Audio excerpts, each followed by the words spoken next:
Radhe Radhe everyone. तो कैसे हो आप सभी? आई होप आप सब बिल्कुल बढ़िया होगे। So today is day 24 of our target PGIMS series, जिसमें हम डेली 30 MCQs प्रैक्टिस करते हैं। फिजिक्स, केमिस्ट्री एंड बायो के 10 क्वेश्चंस पर सब्जेक्ट करते हैं, जिससे आपको अपने कॉन्सेप्ट्स में क्लैरिटी मिलेगी। क्वेश्चन प्रैक्टिस का पता चलेगा कि किस टाइप के क्वेश्चन इस एग्ज़ाम में पूछे जाते हैं। ये चीज़ मैं पहले भी बता चुकी हूँ कि तीनों सब्जेक्ट्स का अगर आप कोई भी एग्ज़ाम दे रहे हो, मैं सिर्फ इस एग्ज़ाम की बात नहीं कर रही, कोई भी एग्ज़ाम अगर आप दे रहे हो तो सबसे पहले पता होना चाहिए कि आप उसका पेपर पैटर्न क्या है, किस टाइप के क्वेश्चन उसमें पूछे जाते हैं। क्योंकि हर एग्ज़ाम का, जैसे अगर मैं नीट की बात करूँ तो नीट का लेवल अलग होता है, तो इस PGIMS सीरीज़ का लेवल भी अलग है। ठीक है, जो CET आपको देना है इस एग्ज़ाम के लिए, उसका लेवल भी अलग होता है बिल्कुल। अब इसमें किस टाइप के क्वेश्चन पूछे जाते हैं वो आपको पता चलेगा क्वेश्चन प्रैक्टिस से। जब आप क्वेश्चन प्रैक्टिस करोगे तो इससे आपके बहुत सारे फ़ायदे होते हैं। पहली चीज़, आपको ये पता चलता है कि आप गलतियाँ कहाँ कर रहे हो। कई बार हम सिर्फ क्वेश्चन ना आने की वजह से नहीं, बल्कि क्वेश्चन आते हुए भी बहुत सारी सिली मिस्टेक्स कर देते हैं, जिससे क्वेश्चन गलत हो जाता है। ठीक है, जैसे क्वेश्चन कोई ध्यान से नहीं पढ़ा, पूछा कुछ और था, आंसर कुछ और मार्क करके आए, जबकि वो क्वेश्चन आता था। किस वजह से? उस क्वेश्चन में नोट नहीं देखा, या देखा था बट आंसर मार्क करते हुए भूल गए। ठीक है, इनकरेक्ट और करेक्ट स्टेटमेंट जो मेंशन की थी ऊपर क्वेश्चन में पूछा था, इनकरेक्ट या करेक्ट बतानी है, वो ध्यान से नहीं पढ़ी या स्किप कर दी, तो उस वजह से भी क्वेश्चन गलत होते हैं। ठीक है, तो ये जितनी भी मिस्टेक्स होती हैं इस टाइप की, उन्हें अवॉइड करने के लिए ज़रूरी है क्वेश्चन प्रैक्टिस करनी। जितनी ज़्यादा क्वेश्चन प्रैक्टिस करोगे उतने ज़्यादा चांसेस है तुम्हारी एग्ज़ाम में सिली मिस्टेक्स होने के। प्लस क्वेश्चन प्रैक्टिस से तुम्हें ये पता चलता है कि क्वेश्चन प्रैक्टिस से तुम्हें खुद को मिरर दिखता है। ठीक है, कि तुम कितना इस एग्ज़ाम के लिए खुद को प्रिपेयर्ड मान सकते हो। मीन्स तुम कितना स्कोर, लाइक 30, हम 30 क्वेश्चन प्रैक्टिस कर रहे हैं, तो इतने में से तुम कितना स्कोर कर पा रहे हो यहाँ पे। अगर एग्ज़ाम का लेवल बढ़ भी जाता है तो भी ज़्यादा डिफरेंस नहीं आएगा तुम्हारे मार्क्स में। ये कहीं ना कहीं तुम्हें ये बताता है कि तुम्हें इस चीज़ में कितनी इम्प्रूवमेंट की ज़रूरत है। ठीक है, ये तुम्हारा कॉन्फिडेंस भी बढ़ाता है। प्लस अगर तुम में कमी है तो वो भी तुम्हें दिखाई देगी और उस चीज़ को तुम इम्प्रूव कर सकते हो। ठीक है, तो सबसे पहले हम करने वाले हैं फिज़िक्स के क्वेश्चन प्रैक्टिस। फिज़िक्स में हम 10 क्वेश्चन करने वाले हैं। मोस्टली क्वेश्चन जो आपके वो ग्रेविटेशन चैप्टर से रहने वाले हैं, क्योंकि इस चैप्टर की थ्योरी एग्ज़ाम में पूछी जाती है और काफ़ी क्वेश्चंस आते हैं। ठीक है, अगर एक दो न्यूमेरिकल भी पूछ लिया जाए तो वो बिल्कुल फार्मूला बेस्ड होते हैं, डायरेक्ट क्वेश्चंस। तो इसीलिए फार्मूला शीट बना लो, फिज़िक्स में बहुत हेल्प मिलेगी आपको। अब तक नहीं बनाई है तो अब बना लो। ठीक है, तो first question is the escape velocity of a particle of mass m varies as. देखो, कल भी बताया था एस्केप वेलोसिटी क्या होती है। जब किसी सैटेलाइट को किस वेलोसिटी से डाल ले कि वो ऑर्बिट से बाहर चली जाए, जिस प्लैनेट के चारों तरफ वो रिवॉल्व करती है, उसके ऑर्बिट से बाहर चली जाए, तो उसे हम बोलते हैं एस्केप वेलोसिटी। तो इसने पूछा है एस्केप वेलोसिटी किसी पार्टिकल की मास m के साथ किस तरह वेरी करती है। तो इसके लिए मैंने आपको बताया था, जब भी इस टाइप के क्वेश्चन आ जाए कि इसके साथ इसका क्या रिलेशन है, इसके साथ क्या रिलेशन है, तो आपको फॉर्मूला पता होना चाहिए। अगर आपको फॉर्मूला पता है तो एग्जैक्ट रिलेशन आपको पता चल जाएंगे। एस्केप वेलोसिटी का फॉर्मूला क्या होता है? √2gm upon r। यहाँ पे m क्या है? ये मास ऑफ अर्थ और r रेडियस। तो मास पे, ऑब्जेक्ट के मास पे या सैटेलाइट के मास पे तो ये डिपेंड ही नहीं करती, क्योंकि यहाँ पे जो m है वो मास ऑफ अर्थ है फॉर्मूले में। ठीक है, m कहीं दिख रहा है आपको यहाँ, स्मॉल m। तो इसका आंसर क्या रहेगा? m⁻�0। अगर किसी की पावर 0 होती है तो उसका वैल्यू क्या होती है, 1। ठीक है, तो correct answer will be option C. Next question is with reference to the heliocentric model of planetary motion, which of the given statement is या are correct? Correct statement choose करनी है heliocentric model of planetary motion से related. First statement is the planet revolve around the sun as its centre. The planets revolve around the earth, revolve around the sun as its centre. ये statement शायद गलत लिख दी, earth आएगा इधर, earth as its centre. The sun revolve around the sun around the earth as its center. The planets revolve, the sun revolve around the earth as its center. The planet revolve around the sun in elliptical orbit. तो statement बतानी है, first सही है सिर्फ, second, third या 1 और 4। सबसे पहले इस क्वेश्चन को सॉल्व करने के लिए आपको पता होना चाहिए हीलियोसेंट्रिक मॉडल क्या कहता है। यहाँ मैं आपको बता देती हूँ, पहले एक बार इसको ऊपर कर देते हैं। देखो, दो मॉडल हैं जो आपसे क्वेश्चन में पूछे जा सकते हैं। फर्स्ट इज जियोसेंट्रिक, एक हीलियोसेंट्रिक। अब इन दोनों में फ़र्क क्या है? देखो, जो हीलियोसेंट्रिक मॉडल है ये केपलर ने इसको करेक्ट प्रूव किया था, ठीक है, जबकि जो जियोसेंट्रिक है ये एरिस्टोटल के टाइम से है। अब इनमें बोला क्या गया था, इस जियोसेंट्रिक मॉडल में बोला गया था कि अर्थ जो है उसको सेंटर में माना गया था, ठीक है, जबकि केपलर के लॉ में सन को सेंटर पे माना गया था कि सन सेंटर में है और जो प्लैनेट्स हैं वो इसके चारों तरफ चक्कर लगा रहे हैं, ठीक है। और जबकि एरिस्टोटल जियोसेंट्रिक मॉडल में अर्थ को सेंटर पे माना गया था, ठीक है। अब तो ये मैंने आपको बता दिया, अब देखते हैं इसके अकॉर्डिंग स्टेटमेंट कौन सी अपने करेक्ट है। देखो, हीलियोसेंट्रिक मॉडल के अकॉर्डिंग क्या था, सेंटर पे सन को माना गया था, तो फर्स्ट स्टेटमेंट हमारी करेक्ट हो जाएगी, the planet revolve around the sun as its centre, ठीक है। और एक हो जाएगी अपनी फोर्थ स्टेटमेंट ठीक, the planet revolve around the sun in elliptical orbit.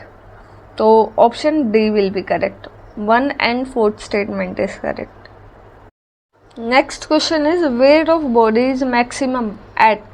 Body का वेट मैक्सिमम कब होता है, कहाँ पे होता है? मून पे, अर्थ के पोल्स पे, इक्वेटर पे या सेंटर पे। देखो, मैंने आपको बताया था वेट का फॉर्मूला क्या होता है, mg। मास बॉडी का हमेशा कांस्टेंट रहता है, जी की वैल्यू वेरी करती है।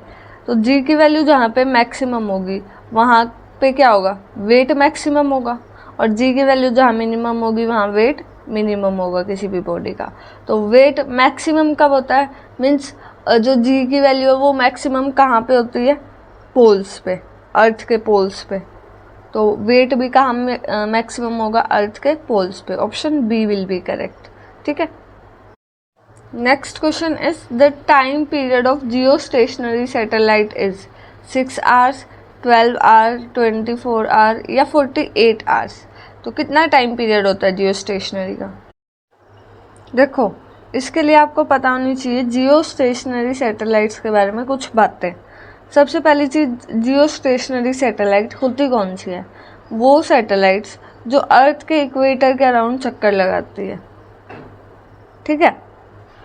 अब ये जो जियो स्टेशनरी सैटेलाइट होती है इसकी डायरेक्शन ऑफ रोटेशन बिल्कुल अर्थ की जैसी होती है। डायरेक्शन ऑफ रोटेशन अर्थ की सैटेलाइट से सेम, अर्थ से सेम होती है। जिस तरह अर्थ रोटेट कर रही है उसी डायरेक्शन में रोटेट करती है, ठीक है। टाइम पीरियड भी सेम होता है, मीन्स अर्थ अपने एक्सिस पर कितने टाइम में रोटेट करती है, 24 आवर्स। तो ये जियो स्टेशनरी सैटेलाइट भी सेम उतना ही टाइम पीरियड लेती है, ठीक है। और इसको जब देखो दोनों रोटेट कर रहे हैं, ये भी अर्थ अपने एक्सिस पे रोटेट कर रही है और ये अर्थ के इक्वेटर के अराउंड चक्कर लगा रही है, तो इसीलिए इसे अर्थ रेस्ट पे दिखाई देती है, ठीक है, जो जियो स्टेशनरी सैटेलाइट है उसके अकॉर्डिंग। क्यों? क्योंकि दोनों सेम स्पीड से ट्रैवल कर रहे हैं और सेम डायरेक्शन ऑफ रोटेशन है, तो इसीलिए उसे वो रेस्ट पे दिखाई देगी। तो टाइम हमसे क्वेश्चन में पूछा गया टाइम पीरियड बता दिया आपको, सेम होता है अर्थ के, तो कितना 24 hours, option C will be correct. Next question is escape velocity of a body on the surface of earth is independent of, किसके इंडिपेंडेंट होती है एस्केप वेलोसिटी किसी बॉडी की अर्थ के सरफेस पे? Mass of object, radius of earth, direction of projection of body, both A and C. तो देखो अभी बताया था एस्केप वेलोसिटी का फॉर्मूला क्या होता है, √2m upon R, √2gm upon R. G क्या कांस्टेंट, m क्या है मास ऑफ अर्थ, r क्या है रेडियस ऑफ अर्थ। तो इन पे डिपेंड करती है। इसने पूछा इंडिपेंडेंट किसके है, रेडियस ऑफ अर्थ पे तो करती है डिपेंड, तो इंडिपेंडेंट किसके हुई, मास ऑफ ऑब्जेक्ट के। पहले भी बताया था ऑब्जेक्ट का मास का तो कहीं जिक्र ही नहीं है फॉर्मूले में, तो ये इससे इंडिपेंडेंट होती है। और उसके साथ ही direction of projection of body से भी इंडिपेंडेंट है। तो हमारा करेक्ट ऑप्शन कौन सा होगा यहाँ पे, option D, both A and C. Next question is on going from one planet to other planet the value of G gravitational constant. देखो जी क्या है, ग्रेविटेशनल कांस्टेंट है, तो इसकी वैल्यू भी हमेशा कांस्टेंट रहेगी, चाहे कहीं पर भी आ जाए, ठीक है। एक प्लैनेट से दूसरे प्लैनेट पे जा रहे हैं, कहीं भी जा रहे हैं, कुछ भी हो रहा है, जी की वैल्यू अगर पूछ ली जाए तो वो हमेशा कांस्टेंट रहेगी। तो एग्जैक्ट वैल्यू क्या होती है जी की, 6.67 इंटू 10⁻⁻11 न्यूटन पर किलोग्राम स्क्वायर, ठीक है। तो ये होती है इसकी एग्जैक्ट यूनिट जो हमेशा कांस्टेंट रहती है, न्यूटन मीटर स्क्वायर भी आएगा। ये एग्जैक्ट वैल्यू आपको याद रखनी है। Next question is the gravitational force between two masses is directly proportional to the product of their masses, inversely proportional to the square bit of the distance between them both A and b, और neither a nor b. तो देखो कैसे solve करेंगे ये question. हमें पता है force का हमने फॉर्मूला पढ़ा हुआ है, क्या, Gm1m2 upon r square, gravitational force का। तो हमें यहाँ से साफ रिलेशन दिखाई दे रहा है कि जो फोर्स है वो मास, जी तो यहाँ पे क्या है कांस्टेंट, जो मासेस है उनके प्रोडक्ट के इक्वल है, कि डायरेक्टली प्रोपोर्शनल है, और इनवर्सली प्रोपोर्शनल है किसके, डिस्टेंस के स्क्वायर के। आर क्या है, डिस्टेंस बिटवीन दैम, तो उनके स्क्वायर के। तो directly proportional to the product of their masses, yes, and inversely proportional to the square of distance between them. ये स्टेटमेंट भी बिल्कुल सही है। तो हमारी इन्होंने पूछी क्या है, डिपेंड्स बिटवीन, एग्जैक्ट पूछा है, gravitational force between two masses is. तो क्या करेक्ट ऑप्शन होगा अपना C, both A and B. Next question is the value of universal gravitational constant means G is, अभी बताई थी 6.67 into 10⁻⁻11 newton metre square per KG square. ये होती है इसके एग्जैक्ट वैल्यू, याद रखनी है आपको, option B will be correct. और अगर आपसे बाकी की वैल्यूज भी पता होनी चाहिए आपको, लाइक ये वैल्यू किसकी है, स्मॉल जी की, ठीक है। 3.3 इंटू 10⁸ मीटर पर सेकेंड, ये किसकी होती है, स्पीड ऑफ लाइट है ये। नेक्स्ट 1.6 इंटू 10⁻⁻19 कूलम, ये चार्ज है किस पे, क्योंकि चार्ज किसकी यूनिट होती है, कूलम किसकी होती है, चार्ज की, और ये एक इलेक्ट्रॉन का चार्ज है, ठीक है। तो ये बाकी के ऑप्शंस भी आपको पता होने चाहिए। Next question is how many fundamental units are there in the international system of units, means SI system में कितनी फंडामेंटल यूनिट्स हैं, 7 होती हैं, कल भी बताया था, length, time, mass, current, temperature, amount of substance और ल्यूमिनस इंटेंसिटी। कितनी होती है, 7। और इनकी यूनिट्स भी आपको पता होनी चाहिए, उन्हें कैसे रिप्रेजेंट करते हैं। Next question is which of the following is a derived quantity. Derived quantity choose करनी है हमें। देखो, जो फंडामेंटल क्वांटिटीज होती हैं उन्हें छोड़ के बाकी सब डिराइव्ड होती हैं, वो फंडामेंटल यूनिट से ही डिराइव की जाती है, ठीक है, जो सारी डिराइव्ड यूनिट्स होती हैं।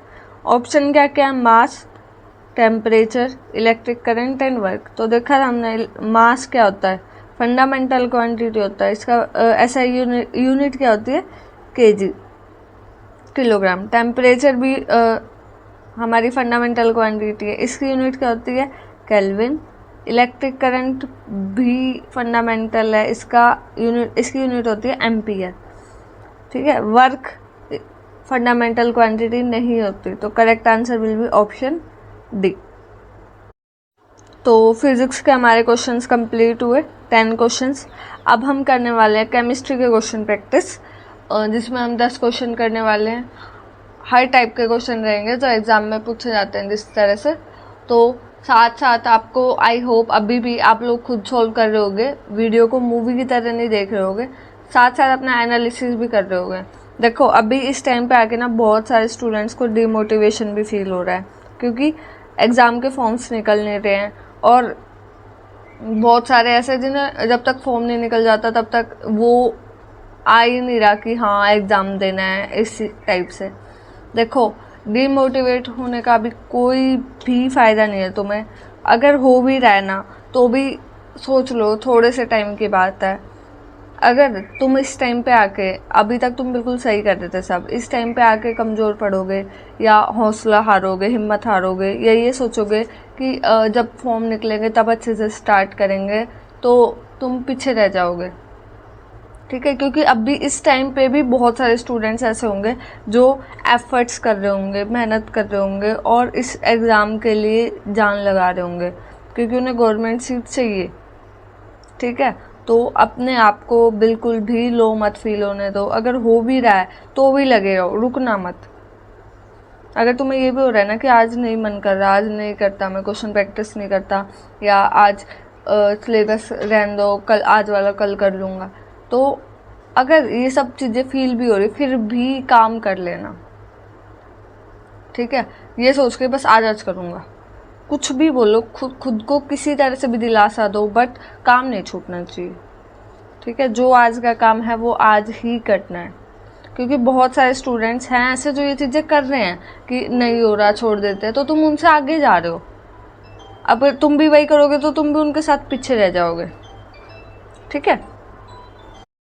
So first question of chemistry is which of the following is not a colligative property. तो कौन सी इनमें से कोलिगेटिव प्रॉपर्टी नहीं है? कोलिगेटिव प्रॉपर्टी कौन कौन सी होती हैं? सबसे पहले होती क्या है ये पता होना चाहिए आपको। कोलिगेटिव प्रॉपर्टीज होती हैं जो किसी नंबर ऑफ सोल्यूट पार्टिकल्स पे डिपेंड करती हैं, ठीक है। कौन कौन सी क्वांटिटीज आती है, प्रॉपर्टीज आती है इसके अंदर? First, relative lowering of vapour pressure, osmotic pressure, boiling point, elevation in boiling point नाम से होता है ये, और डिप्रेशन इन फ्रीजिंग पॉइंट। ये 4 हैं, ठीक है। एक कौन सी होती है? Depression in freezing point. तो ये सारी प्रॉपर्टीज किस पे डिपेंड करती हैं? नंबर ऑफ सोल्यूट पार्टिकल्स पे, जबकि viscosity number of solute particles पे डिपेंड नहीं करती, तो इसलिए कोलिगेटिव प्रॉपर्टी नहीं होती। Option D will be correct. तो किस पे डिपेंड करती है? विस्कोसिटी डिपेंड करती है number of intermolecular force of attraction, number नहीं, सॉरी, जस्ट ऐसे इंटरमोलिकुलर फोर्स ऑफ अट्रैक्शन पे डिपेंड करती है, ठीक है, फोर्स ऑफ अट्रैक्शन पे। तो correct answer will be option D. Next question is Avogadro's number represent the number of molecule in how many moles of a substance। जो Avogadro number होता है जिसकी वैल्यू क्या होती है? 6.022 इंटू 10⁻23। ये क्या रिप्रेजेंट करता है? The number of molecules in how many moles of substance. तो ये तो डेफिनेशन में ही पता चलता है, 1 मोल ऑफ सब्सटेंस को रिप्रेजेंट करता है, ठीक है, कि एक मोल में कितने पार्टिकल्स होते हैं, 6.022 इंटू 10⁻23 एवोगैड्रो नंबर के इक्वल, ठीक है। Option A will be correct. Next question is the shape of a molecule having sp3 hybridisation is, shape बतानी है मॉलिक्यूल की जिसकी हाइब्रिडाइजेशन क्या है, sp3। एग्जाम्पल ले लेते हैं, लाइक पहले तो इसने दिया ऑप्शन वो देखते हैं, लीनियर, ट्राइगोनल प्लेनर, टेट्राहेड्रल या ऑक्टाहेड्रल। तो देखो ऑक्टाहेड्रल तो बिल्कुल नहीं, हाइब्रिडाइजेशन क्या है, sp3। एग्जाम्पल ले लेते हैं मीथेन, ठीक है, उसका स्ट्रक्चर कुछ इस तरह से होता है, यहाँ पे हाइड्रोजन है। अब इसके अंदर sp3 हाइब्रिडाइजेशन है, तो इसकी कैसा होता है स्ट्रक्चर, मॉलिक्यूल का शेप कैसी दिख रही है आपको, ये ऑप्शन कौन सा करेक्ट होगा, टेट्राहेड्रल। देखो इसका करेक्ट आंसर होगा ऑप्शन सी। इसके अलावा अगर ट्राइगोनल प्लेनर की बात की जाए तो इसका एग्जांपल हम क्या कंसीडर कर सकते हैं, BF3। कैसा होता है इसकी शेप, कुछ इस तरह से, ठीक है। ये एंगल कितना होता है, 190 डिग्री, और ये F है इधर। इसके साथ ही ये किस हाइब्रिडाइजेशन के लिए, sp2 के लिए, तो उसकी शेप कैसी होती है, ट्राइगोनल प्लेनर। बाकी लीनियर और ऑक्टाहेड्रल आप मुझे कमेंट्स में बताना। Next question is which quantum number determines the shape of an orbital. Shape किस क्वांटम नंबर से डिटरमाइन होती है, तो options are principal quantum number जिसे हम n से रिप्रेजेंट करते हैं, एजिमुथल क्वांटम नंबर जिसे हम L से रिप्रेजेंट करते हैं, या मैग्नेटिक क्वांटम नंबर जिसे हम m से रिप्रेजेंट करते हैं। तो correct option will be option B, azimuthal quantum number n। देखो ये आपको सारे पता होने चाहिए, n क्या रिप्रेजेंट करता है, क्या डिटरमाइन करने के लिए यूज़ होता है, L M n, ठीक है। ये सारे कमेंट्स में मेरे को इसका आंसर चाहिए। n का पता चल गया आपको, L का किस लिए होता है, एजिमुथल क्वांटम नंबर के लिए। एजिमुथल क्वांटम नंबर होता है जो क्या करता है, ऑर्बिटल की शेप को डिटरमाइन करता है। Next question is SI unit of pressure पूछी है। तो देखो एटमॉस्फेयर भी प्रेशर की यूनिट होती है, बट SI यूनिट पास्कल होती है, ठीक है। न्यूटन फोर्स की होती है, वर्क की और एनर्जी की और हीट की, तीनों की जूल होती है, ठीक है। अगर आपसे पूछा जाए कि 1 पास्कल कितने न्यूटन पर मीटर स्क्वायर के इक्वल होता है, then answer will be 1। 1 pascal में 1 न्यूटन मीटर स्क्वायर यूनिट होती है, ठीक है। Next question is which of the following has the highest ionisation energy. Highest ionisation energy पूछी है, ऑप्शन क्या है, lithium, sodium, fluorine, oxygen. Ionisation energy क्या होती है, जो एनर्जी रिक्वायर्ड होती है किस चीज़ के लिए, इलेक्ट्रॉन रिमूव करने के लिए वैलेंस शेल से, उसे हम बोलते हैं आयनाइजेशन एनर्जी। अब जो जो हमें एलिमेंट्स गिवन है उनके अकॉर्डिंग सबसे पहले लिथियम और सोडियम एक ही ग्रुप के हैं, ठीक है, वो पढ़ी होगी ना ट्रिक, हेलिना की रब से फरियाद। तो ये कौन से ग्रुप के, ग्रुप सेकंड के। वहीं अगर मैं बात करूं ऑक्सीजन की तो ग्रुप 16 की और 17 का फ्लोरीन है। ये 4 एलिमेंट्स हमें गिवन है। अब हमें पता है जैसे जैसे हम डाउन द ग्रुप जाते हैं तो नंबर ऑफ शेल इंक्रीज करेंगे, तो आयनाइजेशन एनर्जी क्या होती है, इससे डिक्रीज करती है।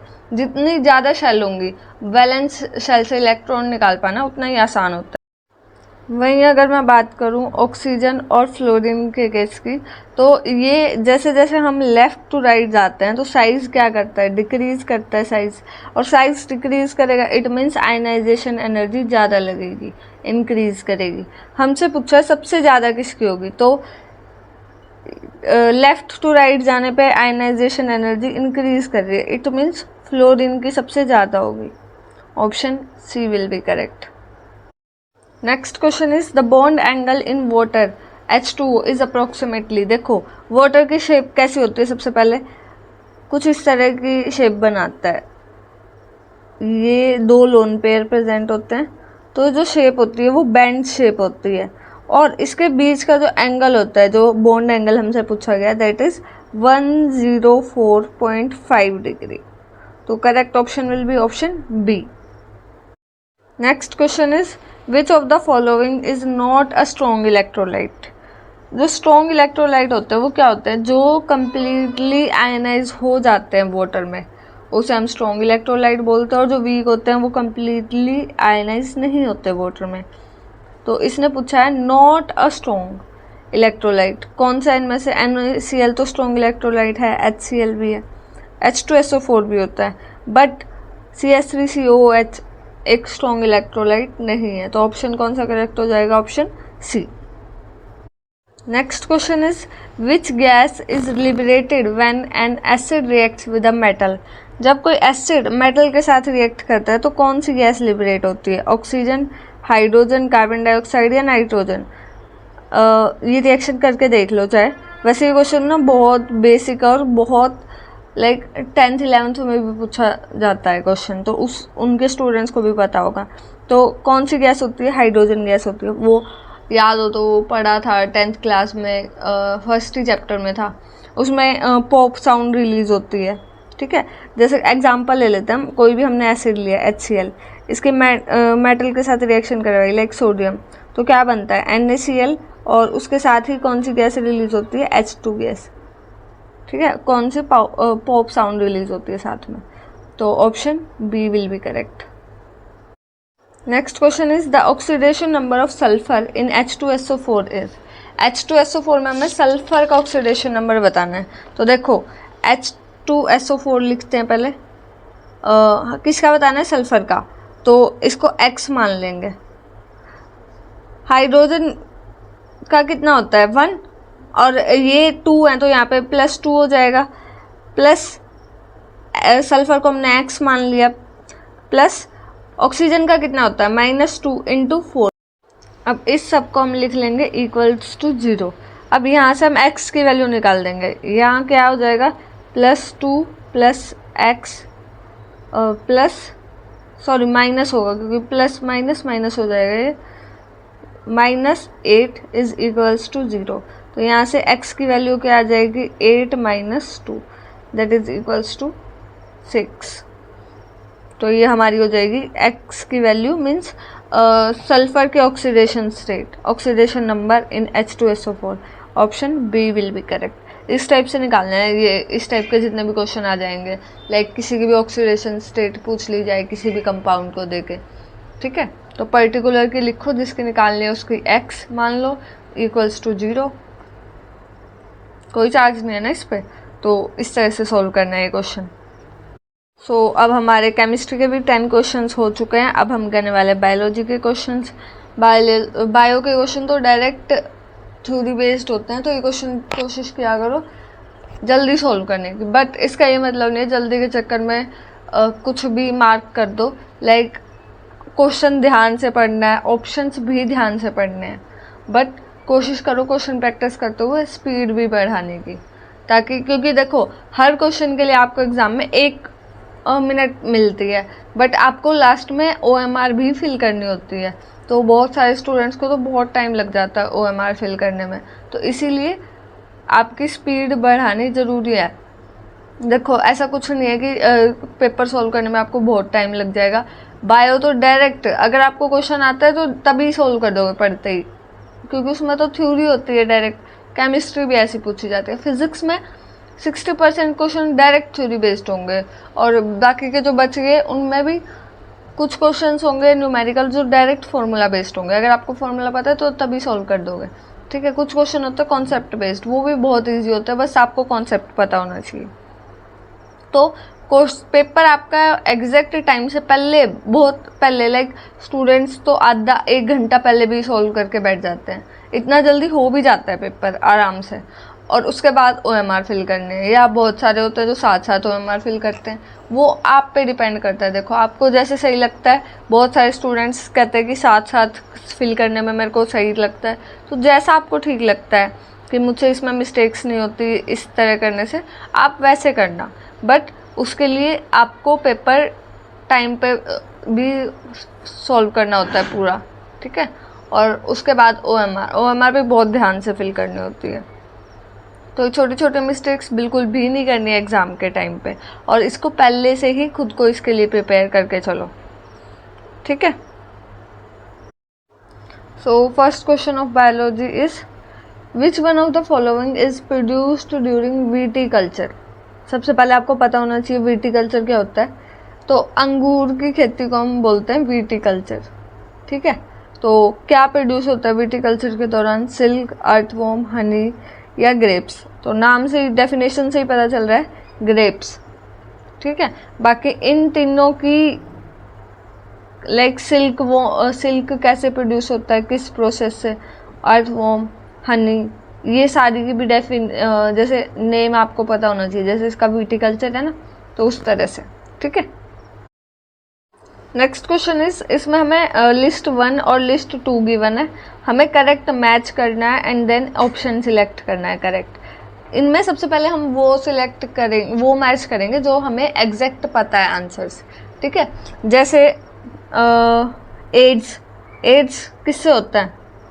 वायरस से, HIV वायरस से। तो बी का तो थर्ड हो जाएगा, बी का थर्ड 2 ही ऑप्शन में है, तो ये 2 तो एलिमिनेट हो गए। नेक्स्ट और कौन सा? मलेरिया क्या है? प्रोटोजोन डिजीज है, कौन कॉज करता है? प्लाज्मोडियम की स्पीशीज। तो डी का फर्स्ट, दोनों में डी का फर्स्ट है। और इसके अलावा जो प्लेग है वो क्या होती है? बैक्टीरियल डिजीज होती है, तो ए का फोर्थ हो जाएगा, ए का फोर्थ। तो कौन से में है ये? डी में, ऑप्शन डी करेक्ट हो जाएगा। अब बाल्डनेस आपको पता चल गया, फंगल होती है, ठीक है। तो correct option is option D. The next question is leukemia is a type of abnormal increase in the cancer in which there is increase in the number of type of abnormal cancer आएगा इधर। देखो जो leukaemia है, ये मैं आपको पहले भी बता चुकी हूँ ल्यूकेमिया के बारे में। ये एक टाइप का कैंसर है और जिसमें किसका नंबर इंक्रीज होता है? बोन सेल्स का, प्लेटलेट्स का, RBC का या WBC का। तो इसमें इंक्रीज होता है WBC का नंबर, ठीक है। ब्लड कैंसर होता है ये ल्यूकेमिया एक टाइप का, जिसमें वाइट ब्लड सेल्स का नंबर एबनॉर्मल हो जाता है, एबनॉर्मली ग्रो करता है, बहुत ज़्यादा नंबर बढ़ जाता है, ठीक है। Next question is no pain is felt while cutting the nails because. जब हम नेल कट करते हैं तो कोई पेन फील नहीं होता, उसका रीज़न पूछा है इसने। Nails are made up of the material of blood cells in which there is no blood cell circulation. इस टाइप के ब्लड सेल से बनते हैं कि उसमें कोई ब्लड सर्कुलेशन नहीं होता। Nails are useless parts of body, nails are made of calcium phosphate या नन ऑफ दिस। तो देखो यूजलेस पार्ट तो नहीं होते। देखो इसका एग्जैक्ट रीज़न क्या होता है? नेल्स ऐसे मटेरियल से बनते हैं जहाँ पे ब्लड सर्कुलेशन बिल्कुल भी नहीं होता, ठीक है। ब्लड सर्कुलेशन एब्सेंट होता है, जिस वजह से वहाँ पे पेन नहीं होता। तो option A will be correct.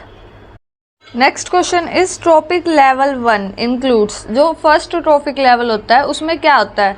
Herbivores animals, carnivores animals, omnivores animals या ग्रीन प्लांट्स। तो जो फर्स्ट ट्रॉपिक लेवल होता है उसमें प्रोड्यूसर्स आते हैं, ठीक है। और प्रोड्यूसर्स कौन होते हैं? Green plants. तो करेक्ट ऑप्शन कौन सा होगा अपना? Option D. देन प्रोड्यूसर्स को कौन कंज्यूम करता है?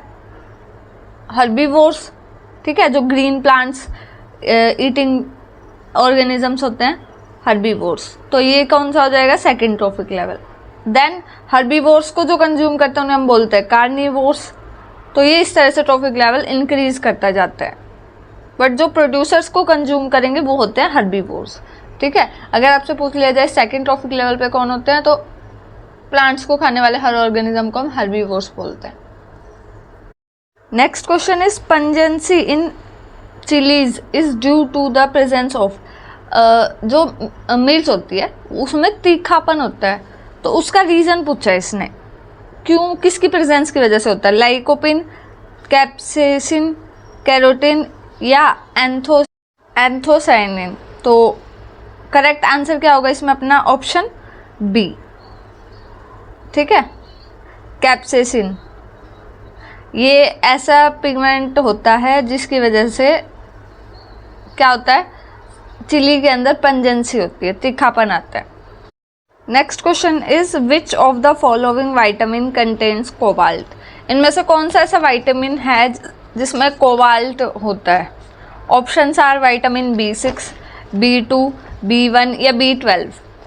तो correct answer will be option D, B12। देखो एक चीज़ और मैं आपसे बोलूँगी कि जितने भी वाइटामिन्स होते हैं और उनके नेम होते हैं वो सारे आपको याद होने चाहिए, ठीक है।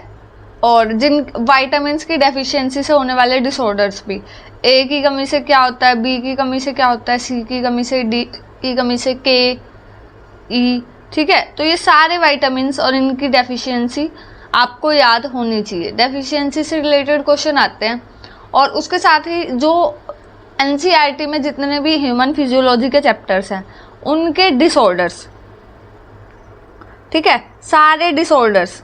अगर आप उसमें यूट्यूब पे ये भी सर्च करोगे ना, सारे डिसऑर्डर्स ऑफ ह्यूमन फिजियोलॉजी, उन्हें एक लेक्चर में देख लेना क्योंकि उस पर क्वेश्चन आते ही आते हैं, ठीक है। Next question is enzymes are basically, जो एंजाइम्स होते हैं वो क्या होते हैं? फैट, शुगर, प्रोटीन या वाइटामिन्स? तो एंजाइम्स प्रोटीन्स होते हैं। Option C will be correct.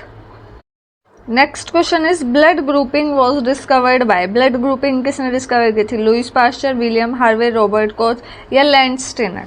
तो देखो इसका करेक्ट आंसर बताने से पहले मुझे पता है बहुत सारे स्टूडेंट्स इसका आंसर बी करने वाले हैं। देखो विलियम हार्वे ने क्या किया था, ब्लड सर्कुलेशन पे बोला था, इसकी डिस्कवरी की थी। तो इस चीज़ में कंफ्यूज नहीं होना है। अगर क्वेश्चन आता है ब्लड सर्कुलेशन की डिस्कवरी किसने की थी तो करेक्ट आंसर जाएगा विलियम हार्वे। बट हमसे क्वेश्चन में ब्लड ग्रुपिंग पूछा है, तो ब्लड ग्रुपिंग की डिस्कवरी किसने की थी? लैंड स्टेनर ने। तो हमारा करेक्ट ऑप्शन कौन सा होगा इसमें? ऑप्शन डी, ठीक है। क्वेश्चन ध्यान से पढ़ना है, पूछी क्या चीज़ गई है। अगर आपको लगता है, बहुत सारे स्टूडेंट्स को लाइक विलियम हार्वे आंसर लगता है क्योंकि ब्लड ग्रुपिंग का अगर नहीं पता तो ये नाम सुना हुआ है, Lewis Pasteur, William Harvey. William Harvey का याद रखना आप आगे से, किसकी डिस्कवरी की थी इसने? ब्लड सर्कुलेशन की। डिस्कवरी रिलेटेड क्वेश्चन भी पूछा जाता है, तो इसीलिए जितनी डिस्कवरी, अगर तुम्हें ऐसा लगता है ना याद नहीं रहती साइंटिस्ट के नेम वगैरह, एक पेज पे लिख लो, ठीक है, और उसे बार बार मल्टीपल टाइम्स रिवाइज करोगे तो याद रहने लग जाएंगी चीज़ें, ठीक है। Next question is which bacteria cause milk to spoil? कौन सा बैक्टीरिया होता है? लैक्टोबैसिलस, जो कर्ड फॉर्मेशन में हेल्पफुल होता है। और कर्ड किस विटामिन में रिच होती है ये मुझे कमेंट्स में बताना, ठीक है। तो ये हमारे बायो के भी 10 क्वेश्चंस हो चुके हैं और टोटल 30 क्वेश्चंस हम प्रैक्टिस कर चुके हैं। कितने क्वेश्चन आपके सही हुए, किन क्वेश्चंस में जो आपको लगा कि इस चीज़ में मेरे को दोबारा पढ़ने की ज़रूरत है या इस चीज़ में इम्प्रूवमेंट की ज़रूरत है। जो चीज़ें मैंने बोली है लाइक साइंटिस्ट के नाम सारे एक पेज पर लिख लेना, उसे मल्टीपल टाइम्स रिवाइज करोगे याद हो जाएंगे। प्लस उनकी डिस्कवरी किस ईयर में की गई, उन्होंने जो कुछ भी किया किस ईयर में किया वो भी लिख लेना, और उसके साथ ही फॉर्मूला शीट बना लेना फिजिक्स की, ठीक है। बहुत हेल्पफुल रहेगी ये चीज़ आपके लिए। और जितना हो सके चीज़ों को मल्टीपल टाइम्स रिवाइज करो। रिवीजन मस्ट है, क्वेश्चन प्रैक्टिस मस्ट है, एनालिसिस मस्ट है, ठीक है। सिलेबस आई होप अब तक आपका पूरा हो गया होगा सबका। अगर किसी का रहता है तो वो कमेंट्स में बताना मेरे को, ठीक है। फिर देखते हैं क्या किया जा सकता है। बाकी मिलते हैं नेक्स्ट वीडियो में। Till then bye bye, take care guys, Radhe Radhe. Preparation करते रहो।